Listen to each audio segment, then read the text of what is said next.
Hi అండి. ఈరోజు ఉషా 550 ఈ క్లీనింగ్ చూద్దాము. బయటగా ఉండటం వల్ల మిషన్ ఎంత మనం క్లాత్ పెట్టి క్లీన్ చేసినా డర్టీగా అనిపిస్తుంది. మనం ఎలా క్లీన్ చేయాలో చూద్దాము. క్లాత్ తీసుకొని దాని మీద క్వాలిన్ స్ప్రే చేయాలి. స్ప్రే చేసి క్లీన్ చేయాలనమాట. మనం ఎంత వెట్ క్లాత్ పెట్టి క్లీన్ చేసినా, మనం ఎంత చేసినా కానీ అది ఎంత బ్లాక్‌గా ఉంటుంది. నాది కూడా బ్లాక్‌గానే ఉంది.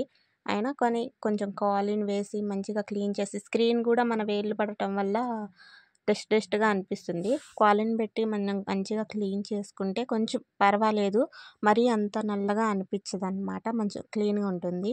అలాగే మనం లోపల కూడా ఇదంతా తీసి క్లీన్ చేసుకోవాలి. మెషిన్ కొనటం ముఖ్యం కాదు. దాన్ని మెయింటెనెన్స్ చేయాలి.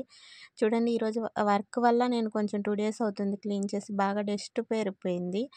క్లీన్ చేయకుండానే పెట్టేస్తున్నాను డిజైన్స్.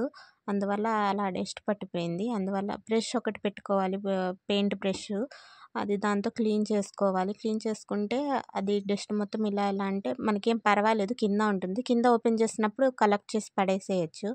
అలాగే హోల్‌ది కూడా మొత్తం ఇచ్చేసిన తర్వాత దాంట్లో కొంచెం ఆయిల్ వేయాలి. హూప్ పద్దాక మనకి తిరుగుతా ఉంటుంది కదా! అందుకే ఒకసారి తీసి ఇచ్చేసుకోవాలి. అదే విధంగా సైడ్ ఉంటుంది కదా! సైడు మనం పాదం లేపే దగ్గర, పాదం ఇలా అప్ అండ్ డౌన్ చేసే దగ్గర మంచి క్లీన్ చేసుకోవాలి. అదంతా డస్ట్ పోయి ఉంటుంది.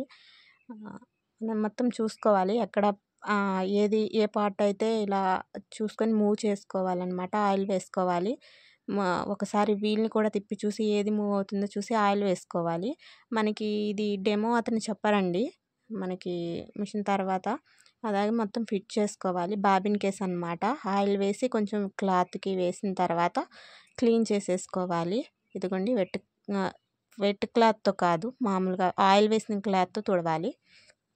మనకి ఎక్కడెక్కడ ఆయిల్ వేయాలో చూసుకొని బాబిన్ కేస్ మంచిగా పెట్టేసుకొని ఇది బిగినర్స్ గురించి చెప్తున్నానండి. ఉన్న వాళ్ళైతే పర్వాలేదు క్లీన్ చేసుకోండి. ఫస్ట్ స్టార్టింగ్‌లో మిషన్ తీసుకున్నప్పుడు తెలీదు మనం ఎలా క్లీన్ చేసుకోవాలో ఏంటో.